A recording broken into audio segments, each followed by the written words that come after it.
Welcome to New Possibilities. I speak truth to power without fear. So earlier today I was online and I came across an article on the Grio about basketball star Gilbert Arenas. He made some derogatory statements about dark-skinned women. And I want to take time to read some of his statements and then provide my commentary. So apparently he saw a statement on Instagram, and that statement was from somebody who goes by the name of Pro-Black Thought. And they said this, they said, "Dear black girl, you don't have to be mixed to be beautiful." So in response to that, Arena said this, he said, "How black are we talking?"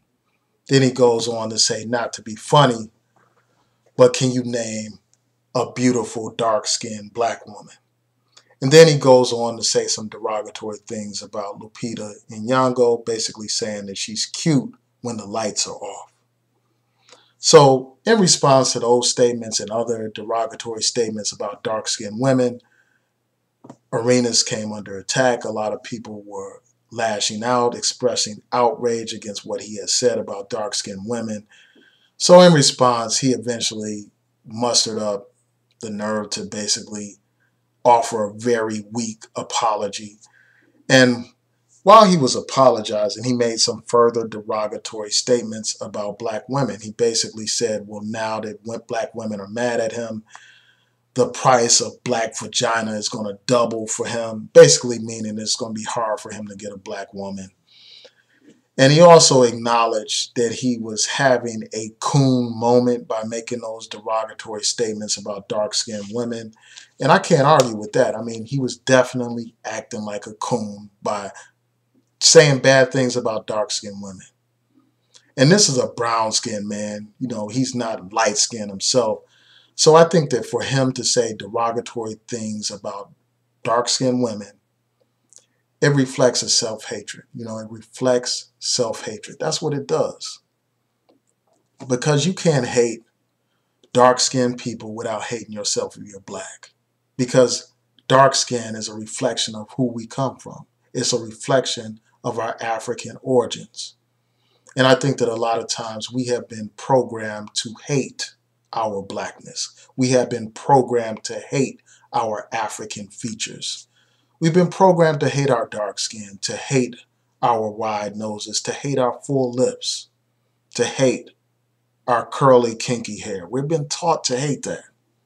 And we have been taught at the same time to idolize European features, to idolize white people, to view the white woman as the standard of beauty. And that's reflected in these types of derogatory comments about dark-skinned women. Often when black men are talking about beautiful black women, they're referring to women who are barely black a lot of times. They're referring to women who are light, women who are multi-racial, biracial, women with light skin or in quote-unquote good hair. That's what a lot of times black men view as beautiful because they have been thoroughly programmed by the society to essentially view white women and very light women as the standard of beauty. And again, you know, that reflects self-hatred because the black woman is a reflection of the black man. When you hate dark skin, you hate yourself. You hate who you are. You hate who you come from. And we've been programmed like this. You know, I remember early on, as I've said in other videos, I remember seeing derogatory cartoons about African people, depicting Africans as savages, as cannibals, as fools and buffoons with bones through their nose, not having any kind of civilization. That was the image that we were bombarded with. The image of Tarzan and all that kind of stuff where you have the Africans living very primitive, being ruled over by a white man. And you have all these shows that depict the woman, you know, the white woman as so delicate, so beautiful and as a damsel in distress and all that kind of stuff. So we have been programmed to idolize white people and whiteness. And it's just a shame that we would have a black man who's accomplished attacking a dark-skinned woman, you know, disrespecting dark-skinned women, period, and black women in general. I mean, it's despicable. Here you have this beautiful African actress Lupita Nyong'o being trashed by this man. And, I just think that unfortunately, too often, it's not the white man that's badgering and attacking black women and their features. Too often, it's the black man that's doing that. Too often, that's the voice that you hear saying derogatory things about dark-skinned women. Too often, that's the case. Every other day, I'm hearing another story about some black man making derogatory statements about black women in general and dark-skinned black women in particular. And it sickens me. Because why someone like Lupita Nyong'o is on all these fashion magazines, she's celebrated as beautiful in wide circles, in European circles and worldwide circles. But yet you have this Negro, Gilbert Arenas, who has all these derogatory things to say. And this is not the first time that this has happened. You had the beautiful Sudanese model that Rashida Strober often talks about. That beautiful woman was attacked as being unattractive and this and that.